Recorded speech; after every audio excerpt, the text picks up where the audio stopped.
не знаю, я хочу домой сейчас очень. Я хочу домой спать.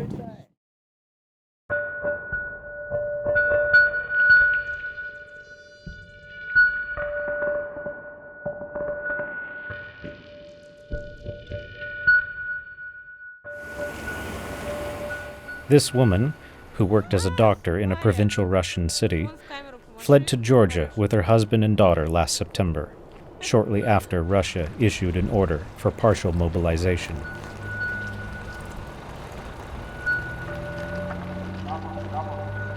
Ну да, мы приехали через Верхний Ларс, мы как раз попали в самую, ну, наверное, в самый пик этой пробки, которая была в сентябре.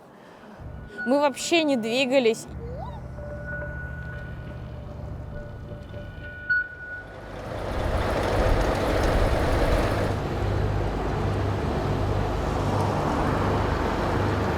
Мы хотели быстрее пересечь границу, быстрее, в принципе, уехать, потому что, ну, в тот момент все было прям, ну, очень неприятно, что вдруг, вот, ну, в смысле, началась эта мобилизация, и нам говорили, что, ну, по крайней мере, там, родные говорили, ну, вас не тронут в первую очередь. Мы такие, ну, мы ни в первую, ни во вторую, ни в третью не хотим.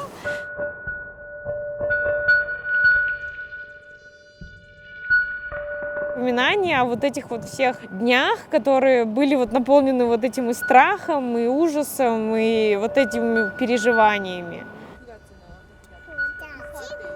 У нас нет проблем там с деньгами, мы спокойно живем. Потому что, ну, нам сейчас не безопасно в России.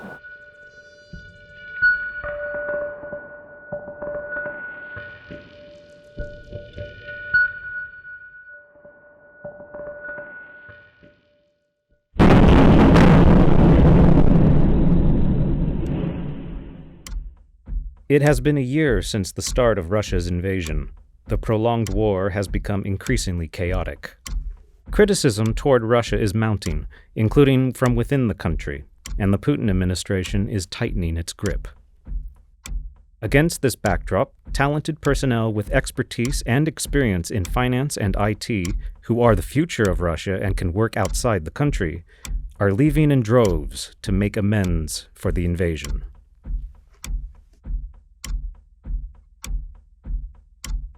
Nikkei examined where they went. Many left for Turkey or former Soviet republics. Among those countries, Georgia experienced a particularly strong economic impact.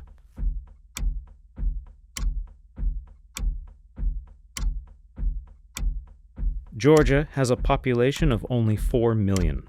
More than 600,000 Russians have entered the country since the invasion. Some areas of Georgia have declared they have seceded from the country and are independent. In 2008, the country experienced a military conflict with Russia.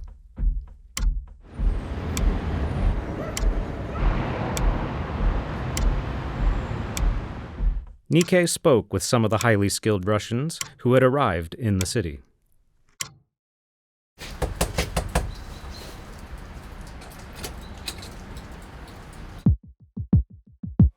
My name is Oleg. I'm from Russia. I used to work at Yandex as backend engineer.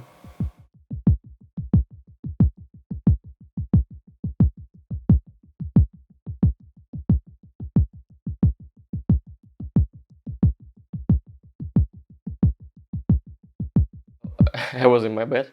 Like, I think it was early in the morning, I think 8 or 9 a.m. o'clock. I woke up and just saw a message from my friend, the war has started. That's all he wrote to me. And I was like, oh. I thought at first I didn't even understand what actually happened. Yes, I was really surprised when I woke up.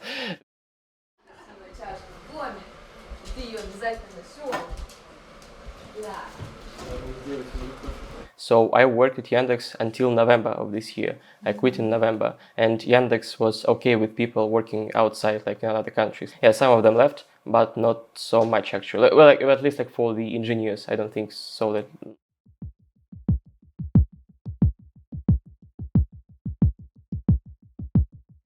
I'm writing smart contracts, basically some kind of programs that like work in blockchains, like so basically like crypto, like engineering crypto related, yeah, like that.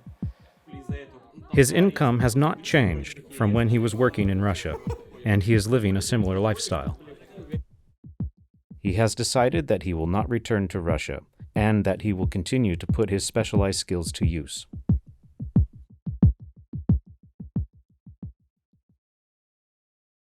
According to a survey by the Kyiv School of Economics, about 1,300 companies have ceased operations in or withdrawn from Russia, meaning that sales worth $74.6 billion have disappeared from the country.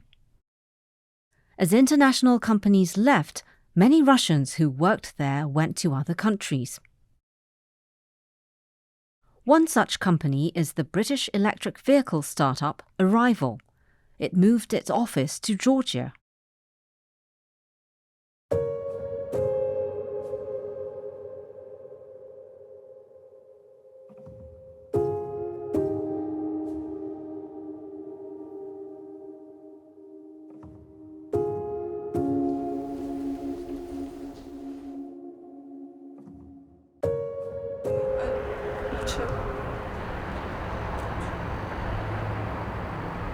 Ну, то есть я работаю в компании, которая делает прошивки. То есть у нас работают IT-специалисты, и они все уехали из России, вы понимаете? И практически все мои друзья, которые работают в IT-компаниях, они уехали. Они сейчас в Сербии, в Казахстане, Кыргызстане, в Турции, где угодно, но не в России. Сейчас вообще редко найдешь IT-специалиста, который бы работал в России. Если война будет продолжаться, то я думаю, что люди просто уедут.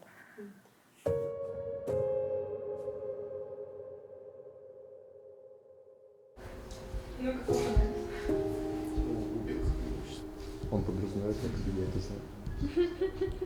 Но, повторяюсь, мы снимаем на троих. То есть, если бы я одна снимала, я бы такое не снимала. Ну, надо смотреть, что вообще будет с компанией Arrival. Надеюсь, что все будет хорошо. Я там спокойно доработаю до того момента, пока я сама не захочу уйти. Вот. А так, ну, я думаю, в России вряд ли бы я бы вернулась, знаете, там вот жить. Просто, не знаю, там прям очень грустно, очень тревожно. Потому что здесь легко акклиматизироваться, я бы так сказала. Потому что здесь много людей, знающих русский и английский. И нужно чуть меньше усилий, чем в ту же самую Европу, когда ты приезжаешь.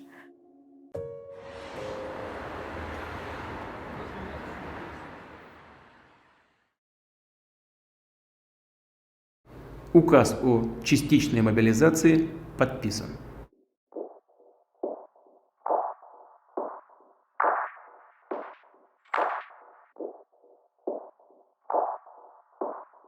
Nikkei analyzed the flows of people before and after the partial mobilization was issued, based on location data from cell phones. The analysis used technology from Orbital Insight, a satellite information analysis company. It showed signs of migration from various parts of Russia to Georgia. Nikkei also obtained 12 satellite images of the border area from Planet Labs, a commercial satellite company, for further analysis.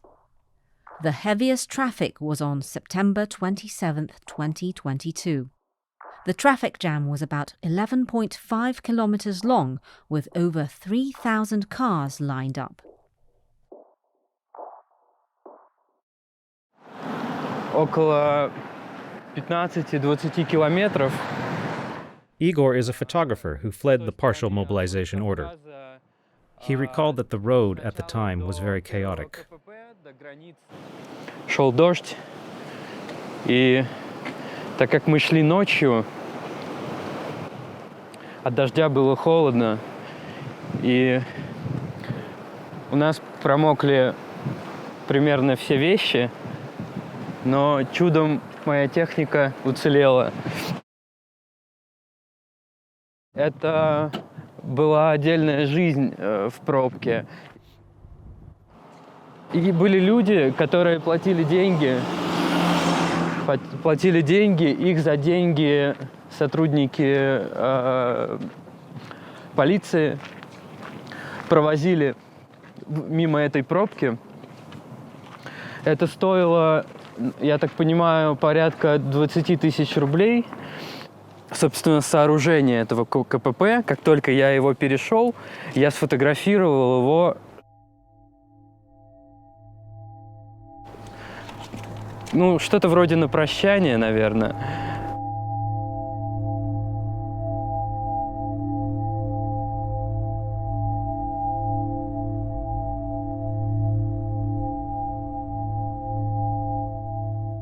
My name is Denis.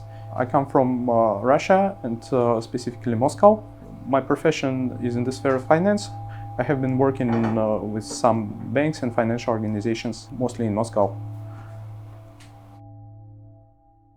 That's why when I learned that the new military conflict is breaking out, of course, I was very upset and you may even say devastated by this news.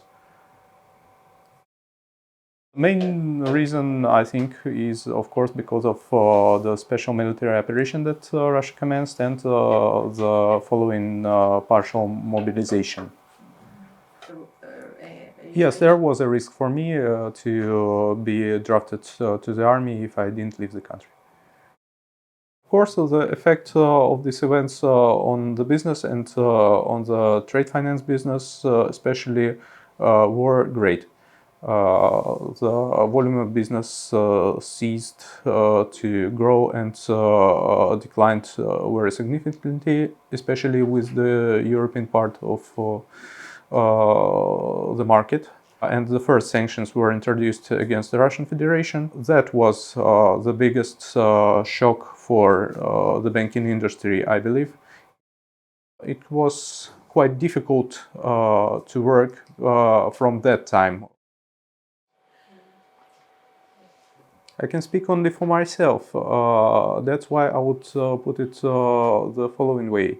I have never voted for our current president, and I think that I wish that our country had a different president at some point of time. That's what I can say about Mr. Putin.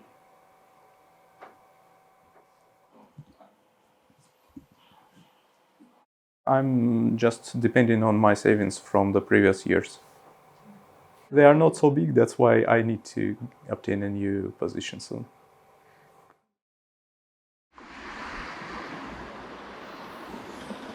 It is quite easy to enter Georgia from Russia because you don't need a visa and you can stay here as long as 1 year without moving away without any additional registration or the necessity to do some paperwork. At this point of time, I'm not considering any jobs in the Russian Federation. I'm only thinking of jobs outside the Russian Federation. So my target market is probably Europe.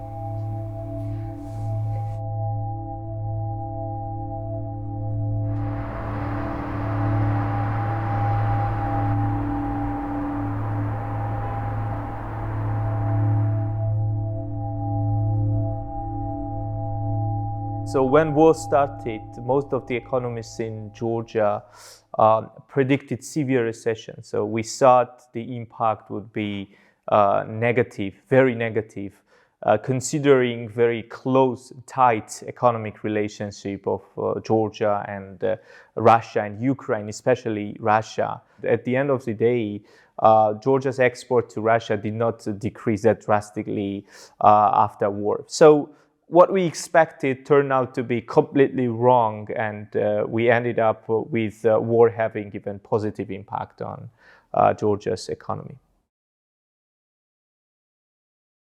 During the 10 months from March to December last year, remittances from Russia to Georgia amounted to approximately $2 billion. That is about 6 times higher than in the same period of the previous year.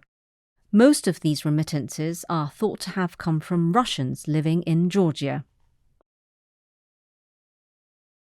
A significant increase of money transfers began in April it was around 133 million per month, and the highest amount of transfers from Russia was observed in December 22, which was 317 million US dollars. 2023 just started, so we still have to see whether it will continue. Some companies were established, some companies also relocated to Georgia, mainly in IT direction, and they work, people also are employed, they receive salaries, and that also contributes to economic growth. As I already mentioned, making projections in this uncertain time is quite difficult. What can we say about the future?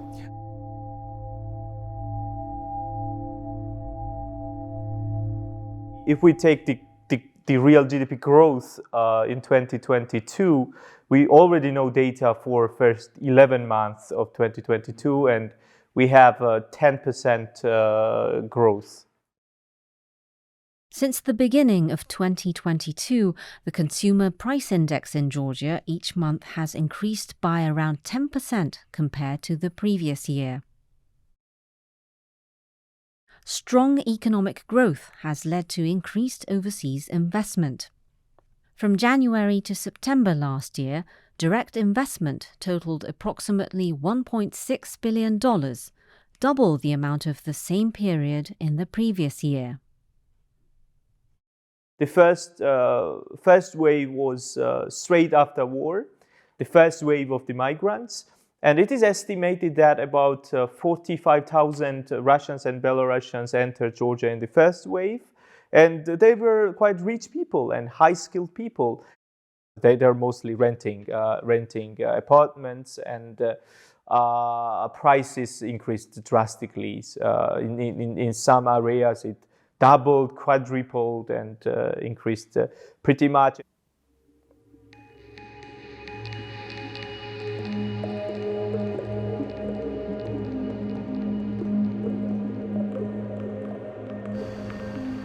Soaring rent prices have impacted the lives of young Georgians in particular. ანუ ეს თვითმმართველი ქალაქები ან მუნიციპალური იმაზე რაც ვწავლობ, მაგის კონსპექტებია ესე. 550 ლარს ვიხდიდით და 750 ლარამდე გაზარდა. In Georgia, rents have risen sharply in the last year. The average market price per square meter in November was $11.6, more than double that of the previous year. ყველა ანუ ისედაც ახსენა რომ ახლა გაიზარდა ფასები რუსები შემოსვლა და ანუ ნებისმიერზე გავაქირავებ არ გამიჭირდებაო რა. ბაზარზე აი მაგ დროს უკვე მოგთხოვა რომ მომატებული ფასი გადაგვეხა და ან არ გაუჭირდებოდა ამ ბინის ისედაც გაქირავება. რა ალბათ 70% მიაქვს ამ კომუნალურებს და ქირის თანხას, რომელიც აი არაფერი არ არის თითქმის რა. აი მაწონი და არც ისე კი არა საერთოდ არ ვარ კმაყოფილი, იმიტომ რომ ანუ ყველანაირად ცუდად იმოქმედა ჩვენს ქვეყანაზე. ერთ-ერთი ვარაუდით ის იქნება, რომ პუტინი იტყვის, რომ აი ჩემს ხალხს შველა ჭირდება და ანუ საქართველოს რუსებით არის ავსე და ესე ვთქვათ, უნდა დავი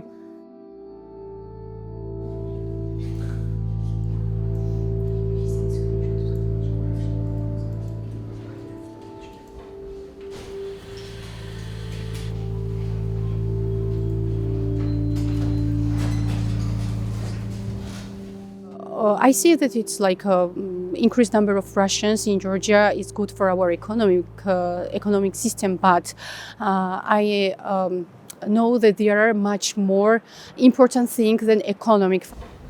As a Georgian, she is alarmed by the growing number of Russians. As we know, as everyone knows in the world already, 20% of our country is occupied by Russia. I'm very disappointed that people who killed our fathers, our friends' fathers, our friends are today coming to our country and like they, nothing even happened. like they don't remember what happened and what we've experienced on ourselves. We are afraid that after this situation, Russia might come back here, and Georgia will be the second Ukraine, and here we will have 2nd August like we had in 2008. So it's very dangerous and scary for me and for my generation.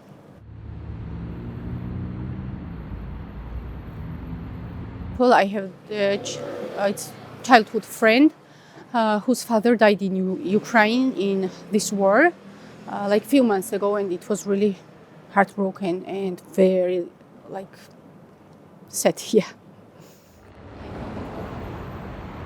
In Ukraine, Georgians are volunteering as soldiers to take part in the fighting. The Russian invasion of Ukraine has evoked strong feelings among Georgians that go beyond just personal matters. Yeah, it's of course it's a difficult question. Georgians have double attitude to Russia.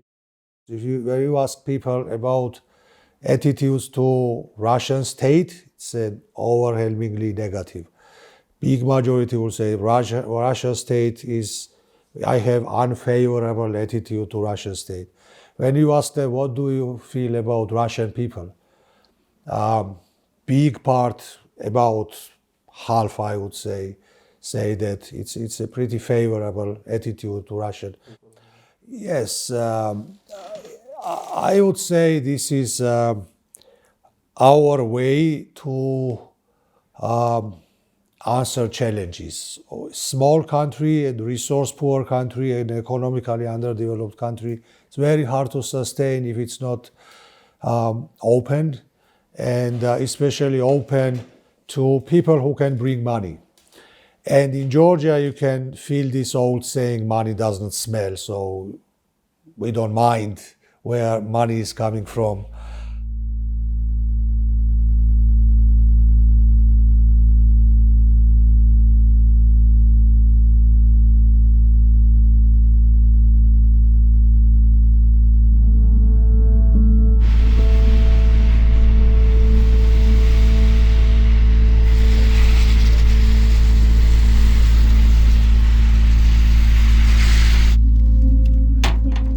These individuals are members of an international organization that aims to democratize Russia. They come from countries outside of Russia, including Georgia.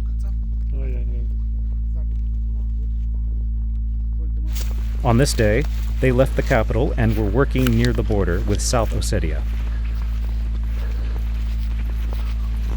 This is now the place, and you can see here this green banner, which indicates and shows that here starts the occupation line. But in fact, this place where we are the fear zone. The fear zone is the place which is on the controlled territory of our government, but unfortunately this is a place where police and local inhabitants does not dare to go because Russians so they are crossing this occupation line and going onto this territory, which we call, as I said, fear zone. 5.5 years we are patrolling and monitoring and trying to stop the creeping borderization and occupation of our countries.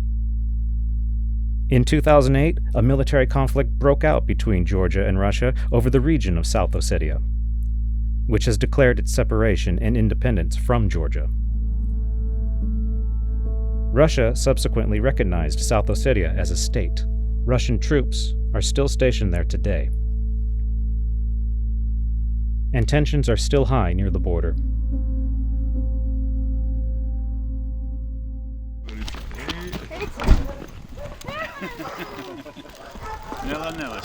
One of the group members, Igor Koropotov, is Russian. He visits a village near the border once per month. He delivers food and medicine to the residents and checks to see if they have suffered any damage or injuries from the pro-Russia faction. Igor previously produced a television program about politics for a Moscow station. However, because of repeated censorship from the government, he gave up promoting democracy from within the country and emigrated 10 years ago.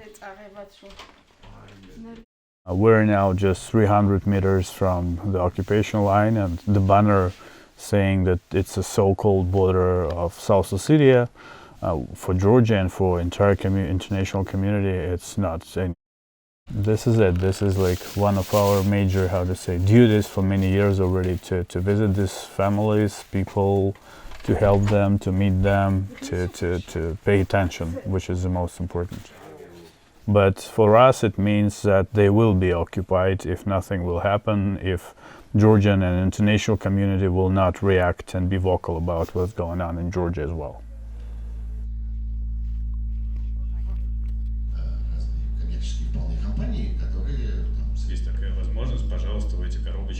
The thing that I tell to all my friends or allies from Russia, and Russia is a country that brings pain, war, to any country, to Georgia, to Armenia, to Azerbaijan, to Kazakhstan, to Ukraine, and etc., etc., etc., etc.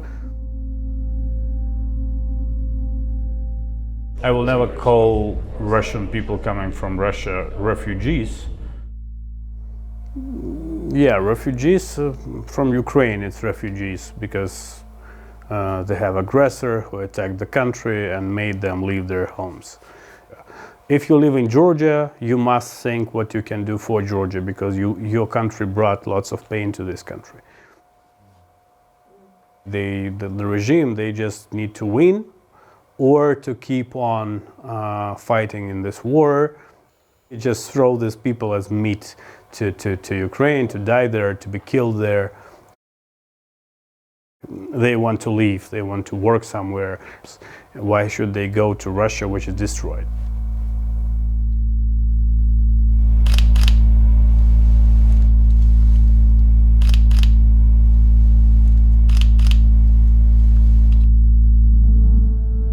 Bori has photographed Russians who immigrated to Georgia after the invasion, focusing on their complex feelings toward the country of their birth.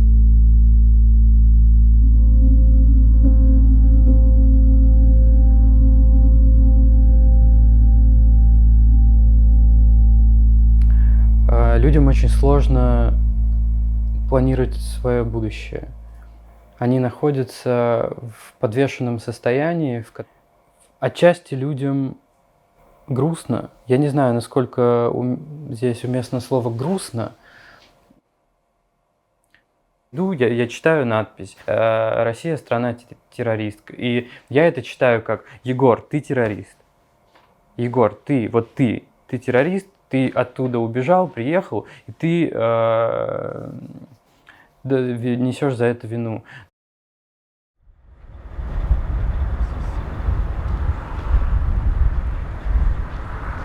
В той или иной степени чувство вины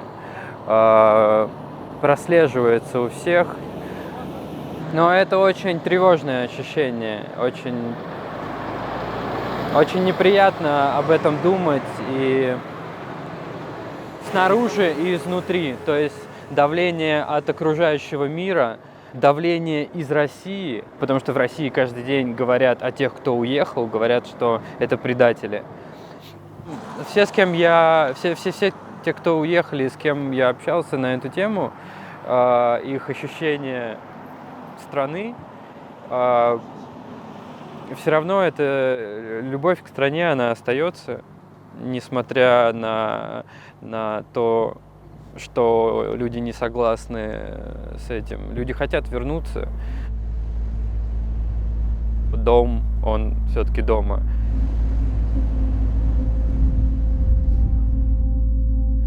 С этим президентом, с этим правительством я не вижу себя в этой стране ни в каком виде.